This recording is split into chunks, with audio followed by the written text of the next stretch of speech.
ஒரு காரியத்தை உங்களுக்கு தெளிவுபடுத்த விரும்புறார். அவருடைய சுபாவத்தில் ஒண்ணு இருக்கு, விட்டோம்னா அவர் என்ன செஞ்சிருவார்? விட்டுருவாரு. ஆனா இன்னைக்கு நான் விட்டதுக்காக மனஸ்தாபப்பட போறேன். ஆண்டவருடைய சமூகத்துல மனம் திரும்ப போகிறேன்.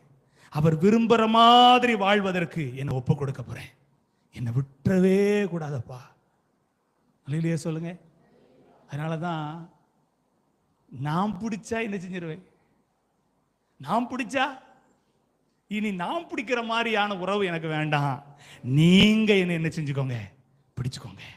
எத்தனை பேர் ஆமைன்னு சொல்றீங்க? எத்தனை பேர் ஆமைன்னு சொல்றீங்க? நம்ம பிடிச்சோம்னா சில நேரத்தில் நம்ம ஆதாயத்துக்காக என்ன செஞ்சிருவோம்? விட்டுருவோம் விட்டுருவோம். அவர் பிடிச்சிட்டாருன்னு வைங்களேன், விடுவாரா? விடுவாரா? ஆனா நீங்க வாயை திறந்து சொல்லணும். என்ன சொல்லணும்? நான் பிடிச்ச காலமெல்லாம்